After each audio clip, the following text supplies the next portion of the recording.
আমার form fill up করা লাগবে দেখে তার ফর্ম ফিল আপটা অফ করে আমাকে না জানিয়ে আমার ফর্ম ফিল আপটা করেছে, যেন আমার কোনো ক্ষতি না হয়। জোনাকি খানম বাংলাদেশের ফ্রিল্যান্সার জগতে তারুণ্যের এক অনন্য উদাহরণ। তার যাত্রা শুরু হয় 2021 সালে। অতি অল্প সময়ে তিনি সাফল্যের দ্বারপ্রান্তে। জোনাকি খানম স্বামীর অনুপ্রেরণার পাশাপাশি এই সাফল্য পেতে তাকে অনেক ত্যাগ, অক্লান্ত পরিশ্রমের মধ্য দিয়ে যেতে হয়েছে। ওর আমার প্রতি যে একটা আমাকে বড় করার যে একটা ইচ্ছে তার ছিল সব সময়। প্লাস হচ্ছে বিয়ের পরেও আমরা অনেক স্ট্রাগল করতে হয়েছে। ওর তো খুব অল্প পরিমাণে একটা অ্যামাউন্টে জব করতো। ঢাকা শহরে সংসার চালানোটা একটু টাফ ছিল, সেখানে আমি নিজেও তাকে হেল্প করার জন্য সাহায্য করেছি। ওর সবচেয়ে বেশি ভালো লেগেছে আমার এখানে আমি যখন ভর্তি হয়েছি, সে হচ্ছে তখন LLB তে ভর্তি হয়েছিল। আমার ফর্ম ফিল আপ করা লাগবে দেখে তার ফর্ম ফিল আপটা অফ করে আমাকে না জানিয়ে আমার ফর্ম ফিল আপটা করেছে, যেন আমার কোনো ক্ষতি না হয়। সবসময় সে চায় যে আমি এগিয়ে থাকি বা আমার দ্বারা আমি যেন ভালো করি। তো ওর যে আমার জন্য স্যাক্রিফাইস গুলো করা, এটা আসলে কয়জন স্বামী করে। আমার এই দিকটাই ভালো লাগে যে আসলে আমার আসলে ভাগ্য ভালো যে এমন একটা স্বামী পেয়েছি যে হচ্ছে নিজের আনন্দ, নিজের ইচ্ছে শক্তি সবকিছু মাটি দিয়েও আমাকে বড় করতে চায় সব সময়। সেম অ্যাজ ওয়েল এই ফ্রিল্যান্সিং ক্যারিয়ারেও আমি যখন কোচিং এ পড়ি, তো আমার জন্য সে হাত পুড়িয়ে রান্নাও করেছে। ইভেন দো এখন পর্যন্ত সে অনেক কষ্ট করতেছে। এরপর ফ্রিল্যান্সিং এ যখন কাজ করি, সারা রাত আমি অনেক কষ্ট করি, সারা রাত সজাগ থাকতে হয়। সে আমার পাশে বসে থাকে যেন আমি ভয় না পাই। রান্না বান্নায় হেল্প করছে। অনেক সময় দেখা যায় আমি অনেক কাজ ক্লায়েন্ট মিটিং থাকে করতে পারছি না, সে এটা আমাকে করে দিচ্ছে। সো এমন বন্ডিং থাকাটা আসলে জরুরি। একটা মেয়ের জন্য তার স্বামী যদি ভালো হয়, স্বামী যদি সাপোর্ট দেয়, তাহলে সত্যি মেয়েটা যে কোনো কিছু করতে পারে, সাকসেস হবেই সে। কারণ স্বামীর ভরসাটাই সবচেয়ে বেশি দরকারি। এটাই আর কি, যে ওকে আমি পাশে পেয়েছিলাম দেখে হয়তো আল্লাহ আমাকে সফলতা দিয়েছে। আল্লাহর রহমত ছিল যে আমি তাকে পেয়েছি। তার অদম্য ইচ্ছা শক্তি তাকে সকল বাধা অতিক্রম করতে সাহায্য করেছে। আমার মা আমার জন্য অনেক কিছু করেছে।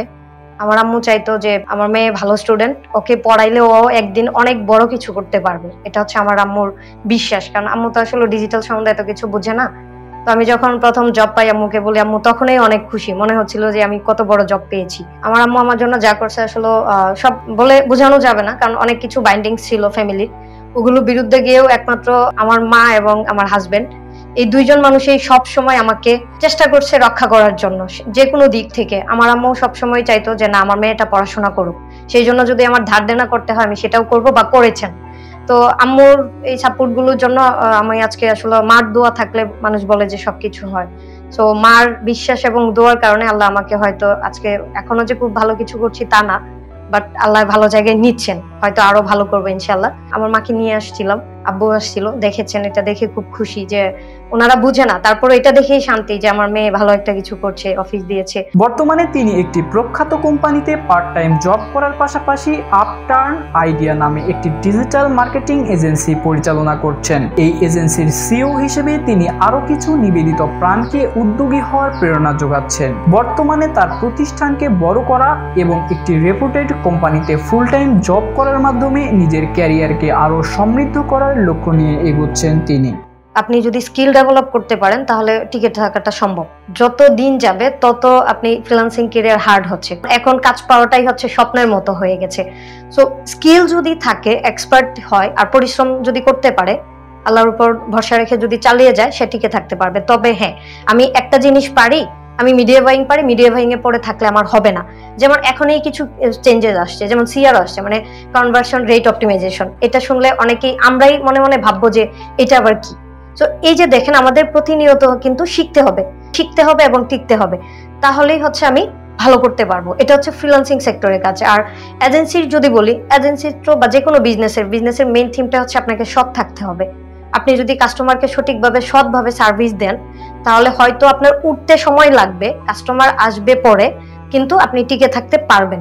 কিন্তু অসৎ পন্থায় গেলে তখন কখনোই কোনো কিছুই ভালো হয় না। যে কোনো বিজনেসের প্রপার প্ল্যানিংটা থাকতে হবে, একটা বিজনেস মডেল থাকতে হবে এবং বর্তমান মার্কেট রিসার্চ করে তাকে টিকে থাকতে হবে। এই কাজগুলো যদি করে তাহলে অবশ্যই টিকে থাকবে, আর না হয় ঝরে পড়ে যাওয়ার সম্ভাবনাটাই বেশি। তার এই প্রচেষ্টাই নির্ধারণ করছে যে আগামীর বাংলাদেশ গড়তে নারীরাও অবদান রাখতে পারে।